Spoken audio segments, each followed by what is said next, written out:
Okay, I just wanted to do a very quick review and comparison of some torches that I use on a regular basis. I'm going to start off with this one here. This is the Nitecore Tikki. Now, this is basically a keychain torch for everyday carry. I've had this for about 5 years now. It's been absolutely brilliant. Use it for work, around the home, use it for camping. Now, it's only a small torch. The runtime isn't going to be fantastic, but it's just a great bit of kit. It's got a built-in lithium-ion rechargeable battery, which is charged via mini USB at the back here. It's got 4 standard power modes. It also has an ultraviolet lamp, which I don't really have much use for, but maybe for those who like to check banknotes or driving licenses, it's a bit of kit for them. But 200 lumens from a small little device like this is pretty impressive. So that's the Nitecore Tikki. Next, I've got the Olight Seeker 2 Pro. Now this is an old model. They've replaced it with the Seeker 3 and Seeker 3 Pro. Now this, I believe, is 3,400 lumens on its turbo mode. Now the battery on this is a proprietary Olight 21700 battery. Now, for those of you who don't know, the numbering on batteries of this type are to do with the diameter and length. So it's 21mm in diameter and 70mm long. Now, you can't put a standard 21700 battery into this torch because it takes both its power from the same end. But yeah, there we go. I bought this originally when I was working on a site in the centre of Birmingham. We had quite a lot of people breaking in on the evening, so this was a very effective searchlight. Now this is a very wide beam. It's a flood light pattern. It's not focusable, so unfortunately it is just a very wide pattern. Now I use this quite often for walking the dog, going camping. Now you can push and hold it to get it into its lowest mode, push and hold it again, goes to the next mode, so on and so forth. And when you turn it off, it'll memorize whichever mode you have. Now, to get it into turbo mode, all you do, double click it, and that puts it straight into turbo mode. And as you can see, it's about 4:30 in the afternoon. It's quite bright out. You can see how bright it is. You've got 2 indicators on the side there. One shows you battery charge, and that one shows you which mode you're on. So if we go on to low mode,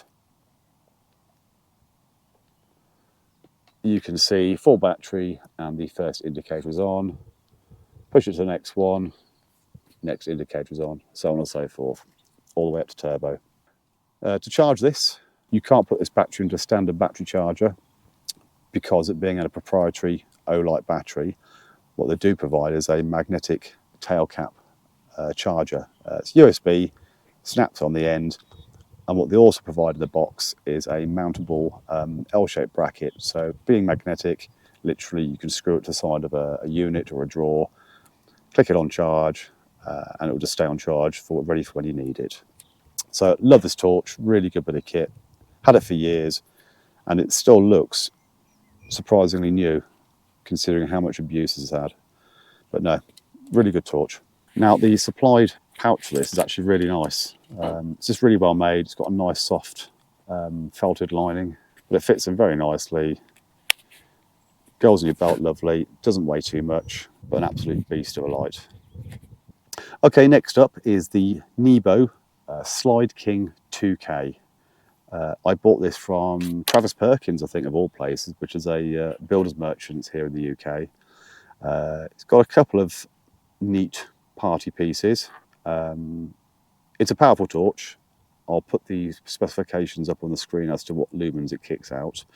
But not only is it a bright torch, it's also a bright cob LED light as well. It's got a magnetic base. The torch is USB-C rechargeable. So simply slide it open. There's your cob work light. Push it once and you get your red light. Push it again and you get your flashing red light. Putting it back to normal mode, push and hold the power button, then dims the power down to lowest, push and hold again, up to maximum. The main head torch is focusable. It's very bright, to be fair. So we've got a flood down to a very nice tight spot, as you can see on the table there.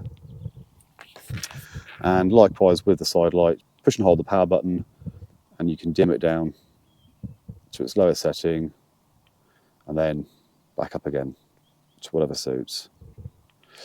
Now this here is a removable magnetic cap, revealing another cap,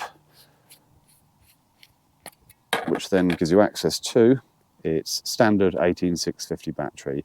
So it comes shipped with a 2200 milliamp hour 3.7 volt battery. Now this unit, like I say, is IP67 waterproof. I've not tested it in any particularly bad weather, but it looks like it would be pretty waterproof. Finally, the beast. So this is the Nitecore P30i. It's part of their tactical range, I believe. Now, this one runs on another proprietary 21700 battery. Again, you can see the ends are slightly different to a standard one. I believe they do this on some of these batteries to allow the device, the torch, to get power from both ends of the battery, giving a greater or a higher ampage. I could be wrong. I'll do some research. This is a fixed lens torch. It's only 1000 lumens. However, because of the single LED style and the big parabolic reflector, they rate this up to, I think, 1000 yards, 1000 meters, something crazy. I'll do some lighting comparisons later on. So the interface on this isn't the best, in my opinion. You've got a clicky tail switch there, which turns the device on in low mode, and then you cycle through the modes here. But then to turn it off, you've then got to go to the back of the torch again and click it. Now it will memorise the last mode it was on, so maybe I'm doing it a disservice. But again, I just feel it's a bit of an awkward an affair really to use it in that way. Because I'm normally wearing a head torch, I normally use this just for that long range spotting if I need to. Now to go straight into turbo mode, all you need to do with the torch off, push and hold the side button and on it comes. Like I say, this is a ridiculously bright torch for long range. I've had this now for probably about 2 years. It's stood up well. It's USB-C chargeable. I don't believe it's IP rated. I wouldn't want to risk it. Now it comes with a nylon holster, which, if I'm honest, looks a bit Chinese. You know, stitching's a bit frayed. It's not the best fit. I'm not quite sure if it should sit there, or like that. But at the end of the day, you could clip on your belt, I suppose, and use it. But I rarely do. Okay, so for the all-important range test for the torches, the hedge line there is 70 yards. The tree there is 140 yards, and that hedgerow right at the back there is pretty much bang on 300 yards away. So I'll be using those as a benchmark for testing the torches. So here we have the Nebo Slyde King 2K. So this is the cob lighting. Quite effective as a bit of a floodlight. Clearly see the dog and a good 30 yards around me. Then in torch mode, in flood, and that's straight onto full beam, full power. We'll turn it down to low power, so that's its lowest setting. If we screw the bezel out, put it on the spot, you can see it's a very, very tight beam. Now even on low, I can make out the hedges in front of me.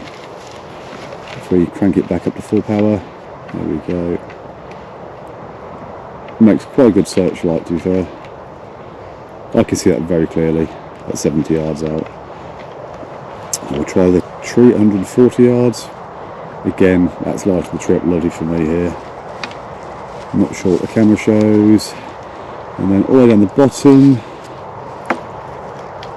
can just about make out the hedge line there, and that's 300 yards, so quite impressive.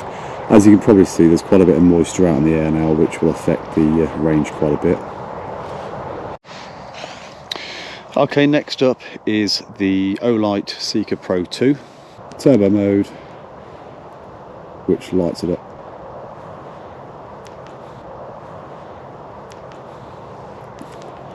And in turbo mode, yeah, fantastic.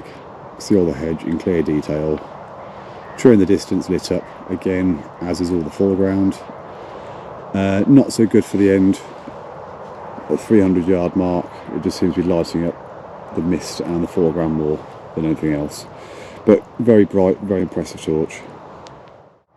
Okay, here's the Nitecore P30i. That's on its lowest setting. Oh, the dog likes it. Very focused beam, very small dot. Going all the way up to the top maximum setting. 70 yards, clear as day. 140 yards, very, very clear. And see that hedgerow all the way on the bottom, pretty clear.